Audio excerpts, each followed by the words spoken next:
Hi, ഇന്ന് ആഹ തമിഴിലൂടെ പുറത്തിറങ്ങിയിട്ടുണ്ടായിരുന്ന ഒരു Tamil horror thriller സിനിമയായിരുന്നു 7G എന്നുള്ളത്. സ്മൃതി വെങ്കട്ട്, റോഷൻ ബഷീർ, അതുപോലെ തന്നെ സോണി അഗർവാൾ തുടങ്ങിയവരൊക്കെയാണ് കേന്ദ്ര കഥാപാത്രങ്ങളായിട്ട് എത്തിയിട്ടുണ്ടായിരുന്നത്. എന്തായാലും ചിത്രം എങ്ങനെയുണ്ടെന്ന് നോക്കാം. സിനിമയുടെ ഒരു കഥ എന്ന് പറയുമ്പോഴത്തേക്കും നമ്മുടെ ചിത്രത്തിൻ്റെ ഒരു കഥാപരിസരം എന്നുള്ള ഒരു ഫ്ലാറ്റാണ്. ആ ഫ്ലാറ്റ് അതൊരു 7G എന്ന് പറയുന്ന ഒരു അപ്പാർട്ട്മെൻറ്റ് അല്ലെങ്കിൽ ഫ്ലാറ്റ്. അതിൽ അങ്ങോട്ടേക്ക് പുതുതായിട്ട് താമസത്തിനെത്തുകയാണ് നമ്മുടെ ചിത്രത്തിലെ നായകനും നായകൻ്റെ വൈഫും അവരുടെ കുട്ടിയൊക്കെ ആയിട്ട്.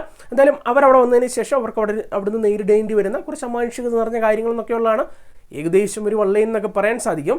ചിത്രം എങ്ങനെയുണ്ടെന്ന് ചോദിച്ചു കഴിഞ്ഞാൽ ഒരു സാധാ ടെംപ്ലേറ്റിലുള്ള അല്ലെങ്കിൽ ഇതിനു മുമ്പും നമ്മൾ ഹൊറർ സിനിമയിൽ കണ്ടിട്ടുള്ള, എസ്പെഷ്യലി തമിഴ് സിനിമയിൽ തന്നെ പലപ്പോഴും കണ്ടിട്ടുള്ള ആ ഒരു ടെംപ്ലേറ്റിൽ തന്നെ എടുത്തു വെച്ചിട്ടുള്ള കഥയും തിരക്കഥയുള്ള ഒരു ക്ലീഷ സിനിമ എന്ന് തന്നെ ഒറ്റയടിക്ക് പറയേണ്ടിയിരിക്കുന്നു.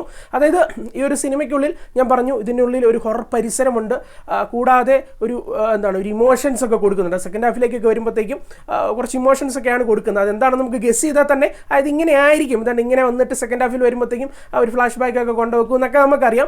അപ്പം ഈ ഒരു കാര്യങ്ങൾക്കൊന്നും തന്നെ യാതൊരു പുതുമയില്ല. അല്ലെങ്കിൽ ഇപ്പോൾ ഒരു ഹൊറർ സിനിമ എന്നുള്ള രീതിയിൽ നമുക്ക് കുറച്ച് പേടിക്കാനെങ്കിലും സാധിക്കണം. ഇവിടെ പേടിക്കാനും സാധിക്കുന്നില്ല. അതുപോലെ തന്നെ ആ ഒരു ഫ്ലാഷ് ബാക്ക് രംഗത്തിൽ ഇമോഷണലി കാണിച്ചു തരുന്ന കാര്യങ്ങൾ കണ്ട് നമുക്ക് ഒരു ഫീൽ ചെയ്യാനും സാധിക്കുന്നില്ല എന്നുള്ളതാണ് പ്രശ്നം. ചുരുക്കി പറഞ്ഞാൽ കഥയും തിരക്കഥയും വളരെ ശോകം എന്നുള്ളത് തന്നെയാണ് ചിത്രത്തിൻ്റെ അവസ്ഥ എന്നുള്ളത്.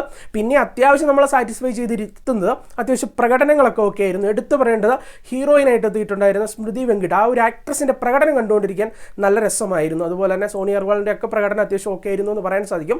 കൂടുതൽ ടെക്നിക്കലി നോക്കി കാണുമ്പോഴത്തേക്കും അത്യാവശ്യം തരക്കേടില്ലാത്ത ഒരു ക്വാളിറ്റി രീതിയിലുള്ള ഒരു സിനിമാറ്റോഗ്രഫി കാഴ്ചയുണ്ടായിരുന്നു. അതുപോലെ തന്നെ BGMസും കാര്യങ്ങളൊക്കെ തന്നെ അത്യാവശ്യം ഓക്കെ ആയിട്ടാണ് നിന്നിട്ടുണ്ടായിരുന്നത്. ഇതിനപ്പുറത്തേക്ക് ഈ ഒരു സിനിമയിൽ നിന്നും കാര്യമായിട്ട് എനിക്ക് വലിയ ഇമ്പ്രസീവ് ആയിട്ടൊന്നും കിട്ടിയിട്ടില്ല എന്നുള്ളതാണ് വസ്തുത. ശരിക്കും പറഞ്ഞാൽ ഹൊറർ എന്നുള്ള ഒരു ലേബൽ എടുത്തിട്ട് പ്രേതത്തെ പോലും അപമാനിച്ച് വിട്ടു എന്നുള്ളതാണ് ശരിക്കും ഈ ഒരു സിനിമയുടെ അവസ്ഥ എന്നുള്ളത്. ഓക്കെ, എന്തായാലും നിങ്ങൾക്ക് താല്പര്യം ഉണ്ടെങ്കിൽ നിങ്ങൾക്ക് കണ്ടുപോകാം. അതിപ്പോൾ ക്ലീഷേ ടൈപ്പ് ഒരു സ്റ്റോറി ആണെങ്കിലും ഒരു ഹൊറർ സിനിമ കണ്ടാൽ മതി, ഒരു തമിഴ് ഹൊറർ സിനിമ കണ്ടാൽ മതി എന്നൊക്കെ കരുതുന്നവർക്ക് അത്യാവശ്യം വേണമെങ്കിൽ ഒന്ന് നിങ്ങൾക്ക് ട്രൈ ചെയ്ത് നോക്കുക. അത് മാത്രമാണ് എൻ്റെ ഒരു അഭിപ്രായം എന്നുള്ളത്. എന്നെ സംബന്ധിച്ചിടത്തോളം എനിക്കൊരു ആവറേജിനോ അല്ലെങ്കിൽ ഒരു ബിലോ ആവറേജിനും താഴെയുള്ള എക്സ്പീരിയൻസ് നൽകിയ ഒരു ചിത്രം മാത്രമാണ്. പിന്നെ ഈ ഒരു സിനിമ ഫാമിലി ആയിട്ടിരുന്ന് കാണാമെന്ന് ചോദിച്ചു കഴിഞ്ഞാൽ സെക്ഷലി യാതൊരു കണ്ടന്റും കാര്യങ്ങളൊന്നുമില്ല. പക്ഷേ ഗ്ലാമറസ് ആയിട്ടുള്ള കുറച്ച് സീൻസും കാര്യങ്ങളൊക്കെ ഉണ്ടാവും ഞാൻ പറയുന്നത്. കുറച്ച് സോങ്സും കാര്യങ്ങളൊക്കെ ഉണ്ട്. അപ്പോൾ അത് മാത്രം ഒന്ന് മൈൻഡിൽ വെക്കുക.